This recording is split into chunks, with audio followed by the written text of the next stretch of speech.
saja kan? Ya, alhamdulillah berjumpa dengan Ibu. Nama Ibu adalah Ani Saunafina, biasa dipanggil Ibu Ani. Ibu merupakan mahasiswa PPL dari Universitas Negeri Semarang, program Pendidikan Administrasi Perkantoran.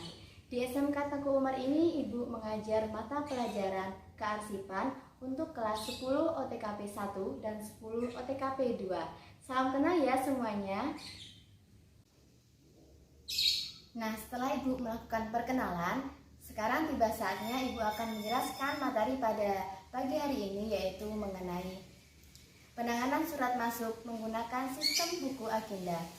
Apakah kalian pernah mendapatkan surat masuk? Sepertinya pernah, karena contoh dari surat masuk itu adalah surat cinta. Pengertian sendiri dari surat masuk adalah surat yang diterima oleh suatu perusahaan atau organisasi yang berasal dari seseorang atau organisasi lain. Nah, pentingnya mempelajari penanganan surat masuk ini adalah agar ketika surat tersebut dibutuhkan nantinya dapat ditemukan dengan baik. Seperti halnya contoh surat cinta, ketika kita menerimanya dengan baik, kemudian ketika kita melakukan penyimpanan dengan baik, maka ketika kita ingin membacanya lagi di kemudian hari, maka kita bisa menemukannya dengan cepat dan tepat. Penanganan surat masuk dapat ditangani dengan dua pola. Yang pertama adalah pola sentralisasi dan yang kedua adalah pola desentralisasi. Nah, pola sentralisasi ini adalah penanganannya dilakukan secara terpusat, di mana di dalam satu organisasi tersebut terdapat beberapa orang yang mengurusi surat, baik itu surat masuk ataupun surat keluar. Biasanya di unit ini nanti ada orang tertentu yang mengurusi mengenai penerimaan surat, penyampaian surat, dan lain sebagainya. Kemudian yang kedua adalah secara desentralisasi, di mana ini secara terpisah biasanya yang menangani surat itu adalah dari sekretaris, dan kemudian nanti sekretaris dibantu oleh beberapa orang administrasi yang di setiap unitnya, seperti itu. Bagaimana anak-anak, sudah paham kan mengenai dua pola tersebut? Nah, sekarang Ibu akan menjelaskan mengenai dua sistem dalam penanganan surat masuk. Yang pertama yaitu sistem buku agenda, yang kedua adalah sistem kartu kendali.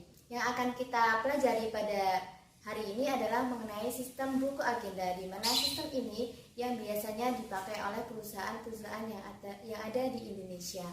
Seperti itu.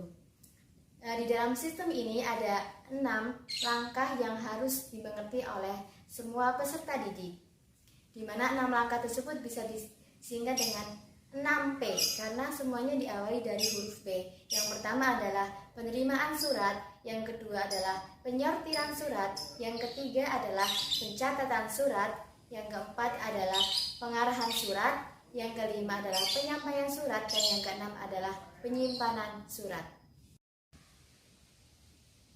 Yang pertama adalah penerimaan surat, di mana biasanya yang menerima surat ini adalah orang-orang yang berada di bagian depan dari sebuah perusahaan. Contohnya adalah resepsionis ataupun satpam. Kemudian yang kedua adalah penyampaian surat. Setelah dari resepsionis menerima surat tersebut dan resepsionis memberikan tanda tangan kepada orang yang mengirim surat tersebut, maka surat tersebut akan dikirim kepada orang yang mencatat surat untuk disortir. Nah, penyortiran ini bisa dilakukan dengan menggunakan dua cara, yaitu dilihat dari alamat tujuannya, yang kedua yaitu dilihat dari sifat surat tersebut, apakah surat tersebut termasuk ke dalam surat rahasia atau surat biasa ataupun surat yang penting, seperti itu. Nah, setelah disortir, pencatat surat tersebut akan membuka surat yang telah diterima. Namun harus diperhatikan apakah surat tersebut termasuk surat rahasia atau tidak. Jika termasuk surat rahasia, maka harus izin kepada orang yang dituju dalam surat tersebut untuk membuka suratnya. Setelah nanti izin, jika diberikan izin maka bisa dibuka, kemudian dilihat poin-poinnya seperti nomor suratnya dan lain sebagainya, kemudian akan dimasukkan ke dalam buku agenda. Di dalam pencatatan surat masuk menggunakan buku agenda terdapat 3 jenis buku agenda yang biasanya digunakan oleh perusahaan. Nah, nanti perusahaannya itu tinggal milih salah satunya saja. Nah, ketiga jenis tersebut yang pertama adalah buku agenda tunggal, di mana buku agenda ini digunakan untuk mencatat baik surat masuk ataupun surat keluar yang diterima ataupun yang keluar dari perusahaan dengan menggunakan satu format saja. Nah, sebelum kita menginput surat masuk ataupun surat keluarnya, kita harus memahami terlebih dahulu perbedaan antara surat masuk dan surat keluar. Itu bisa dilihat dari kop suratnya. Gimana?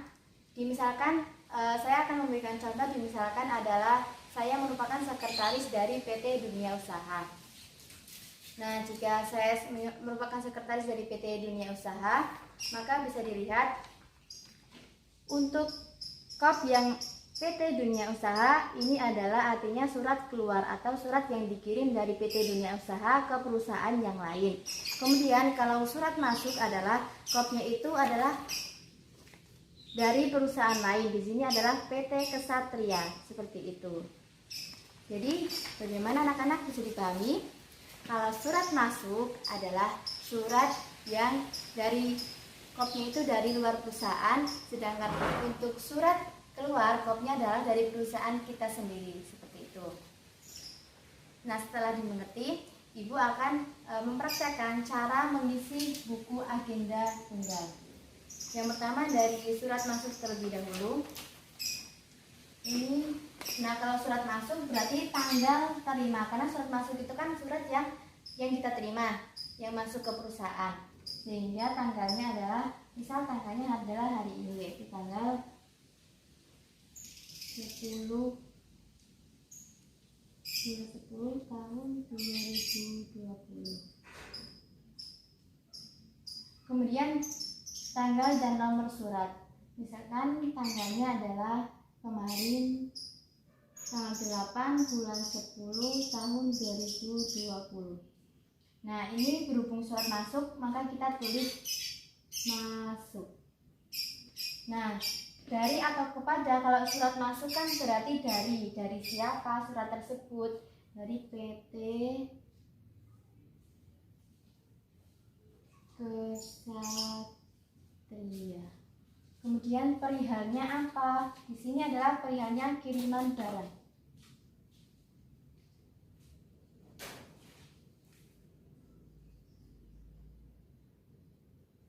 Kemudian lampirannya tidak ada, kita strip saja. Kemudian kode arsip itu jika penyimpanannya berdasarkan dengan masalah, maka bisa ditulis terkait dengan masalah kiriman barang.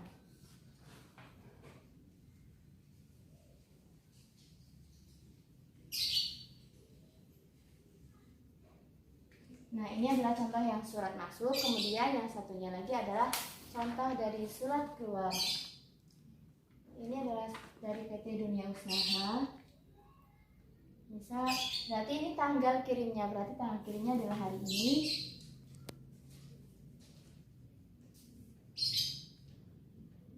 Kemudian tanggal suratnya juga bisa hari ini, karena suratnya juga dibuat pada hari ini, kemudian langsung dikirim. Nah, ini surat keluar, berarti tulisannya adalah A. Kemudian ini kepada, berarti ditujukan kepada siapa, seperti itu.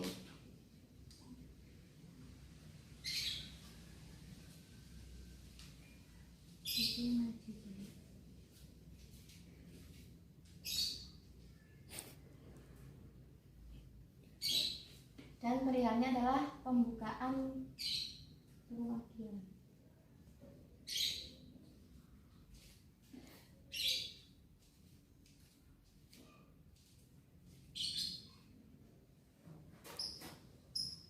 Kemudian tidak ada.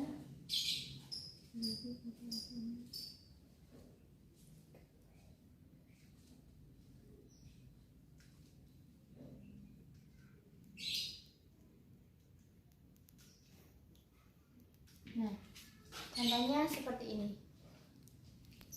Bisa dipahami ya anak-anak ya. Kalau belum bisa nanti bisa tanya ke ibu.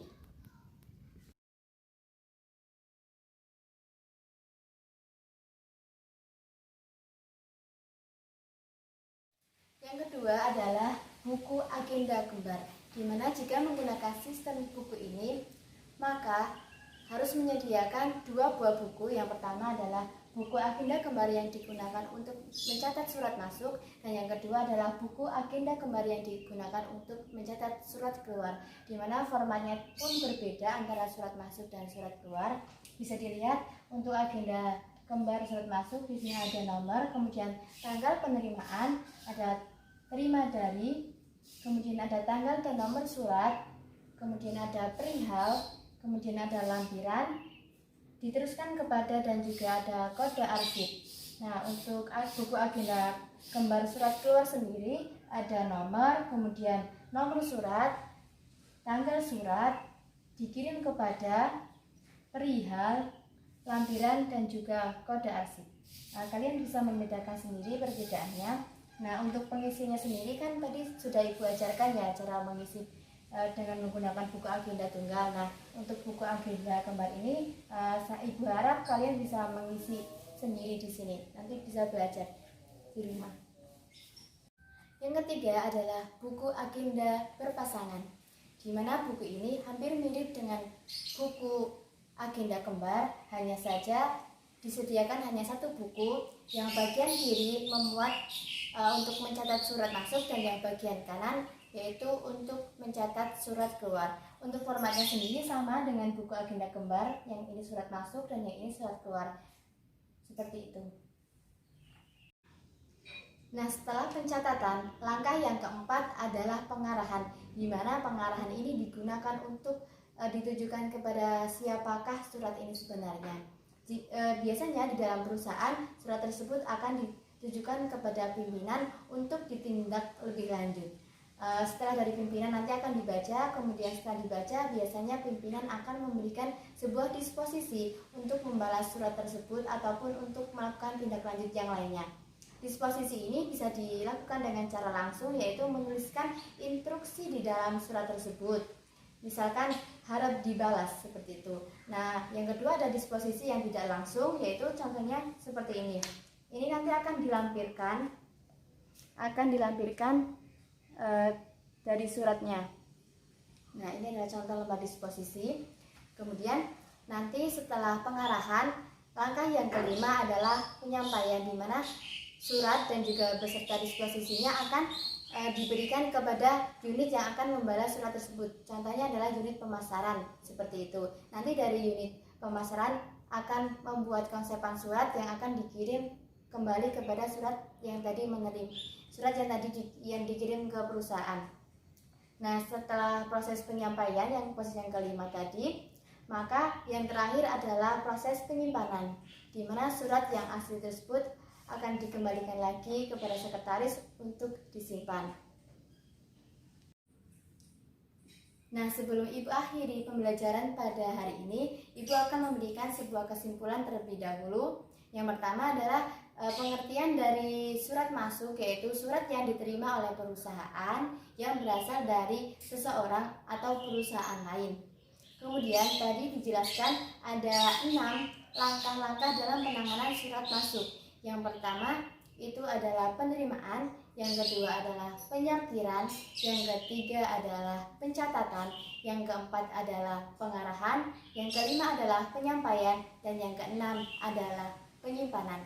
Kemudian dijelaskan juga tadi ada macam-macam buku agenda, yaitu ada 3. Yang pertama buku agenda tunggal, yang kedua buku agenda kembar, dan yang ketiga adalah buku agenda berpasangan. Bagaimana anak-anak sudah mengerti kan materi pada hari ini?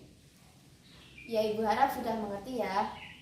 Nanti kalau ada pertanyaan bisa disampaikan.